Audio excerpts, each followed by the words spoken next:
इस वीडियो में बताया गया है कि भगवान बुद्ध अपने शिष्यों को शमशान घाट क्यों भेजते थे।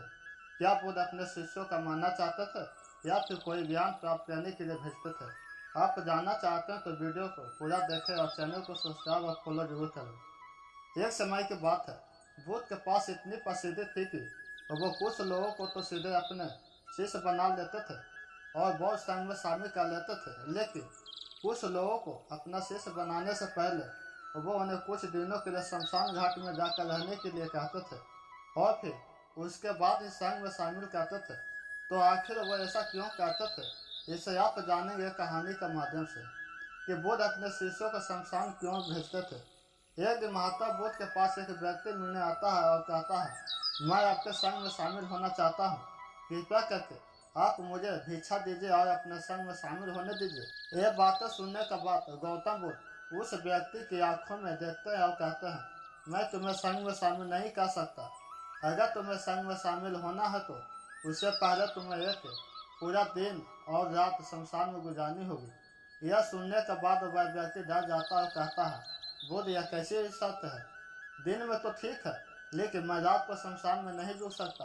बुद्ध ने पूछा, रात में क्यों नहीं रुक सकते। व्यक्ति ने कहा, क्योंकि रात होते ही शमशान में भूत प्रेत और आत्माएं घूमने लगती है। बुद्ध ने पूछा, क्या तुमने कभी किसी भूत प्रेत या आत्मा को अपनी आंखों से देखा है। व्यक्ति ने कहा, नहीं। बुद्ध, मैंने अपनी आंखों से तो नहीं देखा, लेकिन मैंने लोगों के मुंह से भूत प्रेत और आत्माओं की कहानियां जरूर सुनी है और मैंने कुछ लोगों को भूत प्रेत लगते भी देखा है।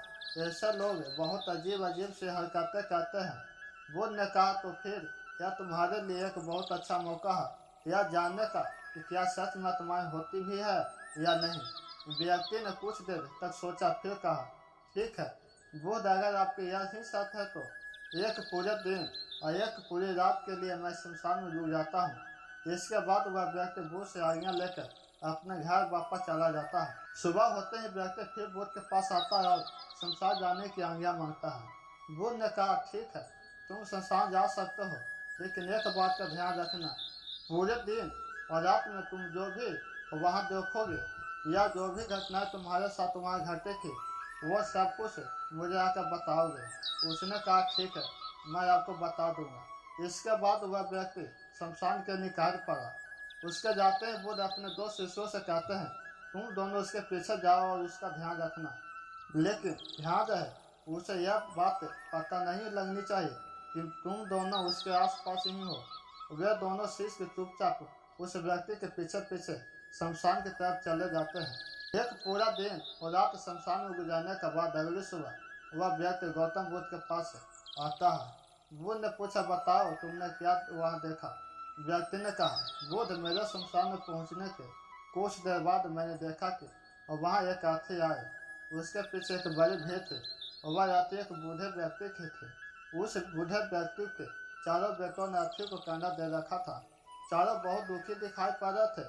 वहीं हाथी के पीछे चलने वाले कुछ लोग बातें कर रहे थे कि अच्छा इंसान था बेचारा, लेकिन अब नहीं रहा। और वहीं कुछ लोग यह भी कह रहे थे कि अच्छा हुआ इसके साथ बेचारा बूढ़ा बिना किसी ज़्यादा दर्द और पीड़ा के इस दुनिया में चला गया। इसी तरह और भी लोग उसके बारे में तरह तरह की बातें कर रहे थे।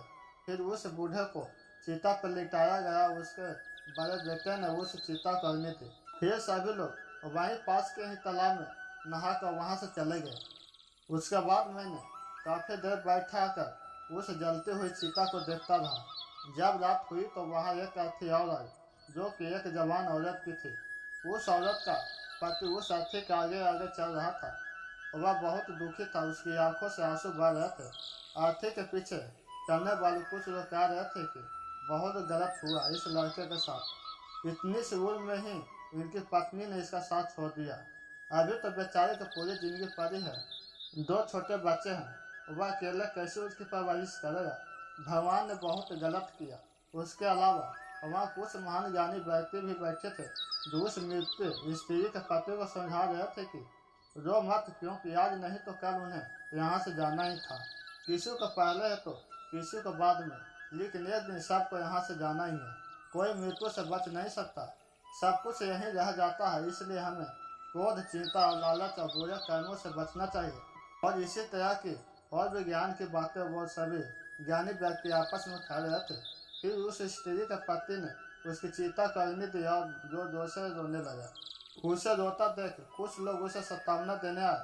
फिर उस सभी लोगों ने भी पास के एक तालाब में स्नान किया और वहां से चले गए। मैं इस बार भी बैठा हुआ उस स्त्री की चिता को जलते देखता रहा। फिर सुबह हो गई, आपके पास चला आया। वो ने फिर पूछा, क्या तुम्हें वहाँ रात में भूत प्रेत आत्माएं दिखी?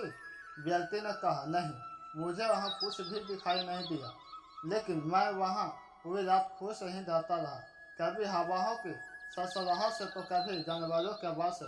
और फिर सुबह हो गई और मैं आपके पास आ गया। वो ने कहा, बहुत बढ़िया किया, लेकिन मैं तुम्हें संग में शामिल नहीं कर सकता। व्यक्ति ने कहा, लेकिन क्यों? बुद्ध ने कहा, क्योंकि तुम अभी उसके लिए तैयार नहीं है।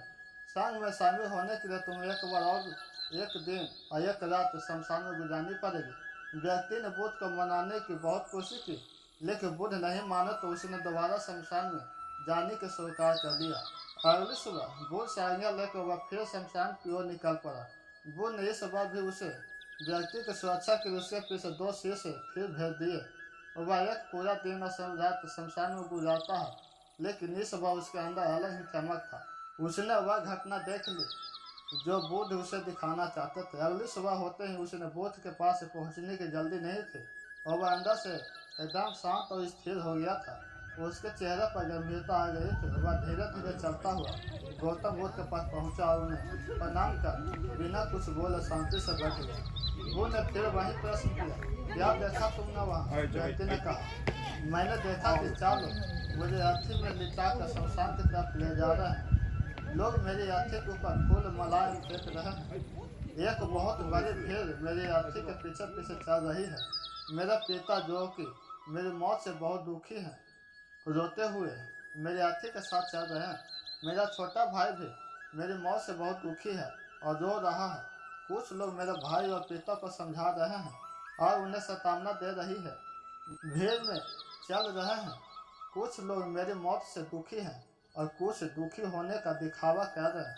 भीड़ में से कुछ लोग बातें कर रहे हैं कि अच्छा इंसान था, अभी उम्र ही किया थी बच्चे की, लेकिन भगवान ने इसे इतनी जल्दी बुला लिया। भीड़ लोग मेरे बारे में तरह तरह की बातें कर रहे हैं। फिर मेरी अर्थी को शमशान की जमीन पर रख दिया गया। सांस लेना चाहता था, लेकिन मेरे अंदर सांस नहीं थी। अपने हाथ पैर को हिलाना चाहता था, लेकिन मैं हिला नहीं सका। न मैं अर्थी से उठकर अपने पिता को गले से लगाना चाहता था और अपने छोटे भाई से कहना चाहता था कि माता पिता का ध्यान रखना, क्योंकि अब तुम ही हो जिसे पूरे घर को संभालना है।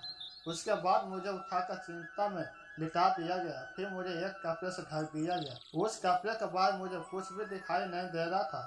फिर मेरे ऊपर बहुत सी लकड़ियाँ रख दी गई।